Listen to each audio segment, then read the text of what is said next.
Good morning, everyone, and happy Tuesday. I hope you guys are having a blessed day already and a great week and looking forward to even a better week. The Bible says in 1 Corinthians 13, verse 11, it says, "When I was a child, I spake as a child. I understood as a child, I thought as a child. But when I became a man, I put away childish things." One of the hardest and probably most confusing moments in life are those milestones we have all reached where we transfer from one event to another. These days are met at different times in the lives of people. And I can remember, matter of fact, I can remember the moment that I stopped playing with toys. As a matter of fact, I can recall the very place and what I was doing. I was playing with a He-Man and a Skeletor action figures. It was a gift from my parents. I was down on my knees using the seat of an old chair and my grandparents' farm in Alabama as the battlefield. And all of a sudden, I looked at the toys and looked at what I was doing and said to myself, I think I'll stop playing with my toys today. And I was about 10 or 11 years old when that happened, about 10, I think. It ended on that day. It really did. And of course, most will say that boys never grow up. They only get bigger toys, which may or may not be true. Probably is. But nevertheless, let's move on. There are moments in our life when we stop acting like children, when we stop living like a child and begin to take personal responsibility for ourselves. What we do, where we go, how we present ourselves. Society will look at a young person today and and understand. It will. Society will understand if they are living a certain way or trying new things or even become lax in certain standards.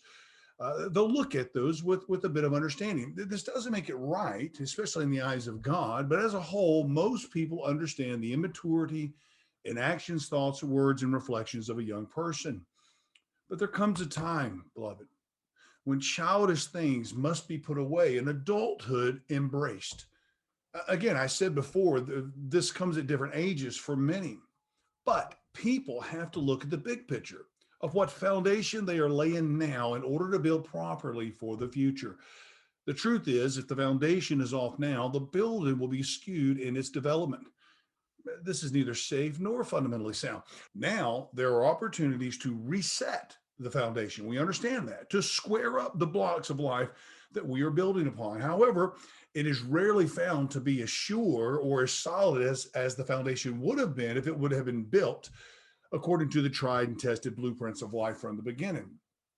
Guys, there's a massive doctrinal truth that the Apostle Paul is bearing witness to here in this verse, the context of which is found in the verses before. However, there's a practical application that I want us to focus on today. I want us to focus on this practical application for our personal lives.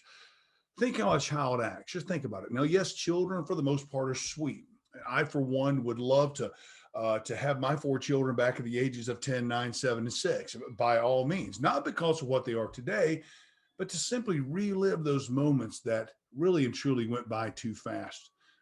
Even though children are typically happy and sweet, at least it was for us, there are things they cannot do for themselves. They cannot feed, clean, provide, or make rational decisions for themselves, nor should they be expected to.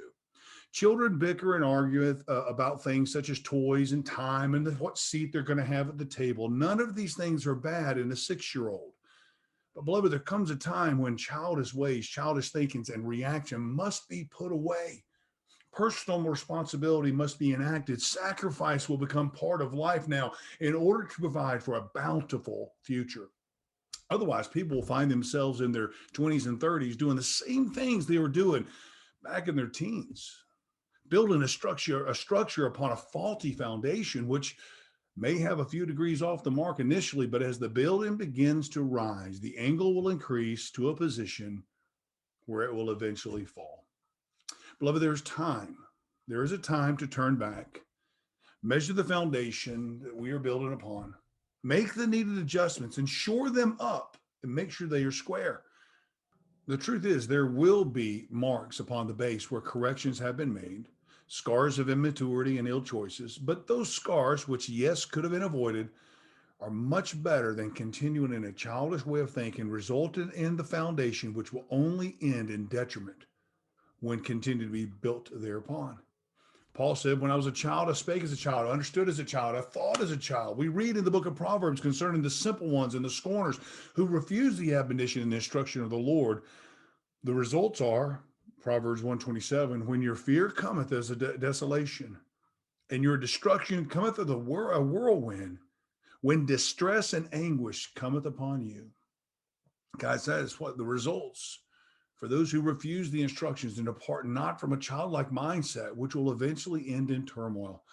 Beloved, it does not have to be this way. The end of the matter is found in Paul's closing remark. But when I became a man, I put away childish things. There just happens to be a time where we look at what we're doing, where we are, the decisions we're making, the reactions we're having, the choices that we are making in our life. We need to evaluate them as to whether or not they are being built upon a solid foundation to embrace adulthood and take upon ourselves personal responsibility. Guys, I hope you have a wonderful and blessed rest of your Tuesday. We'll see you soon. God bless.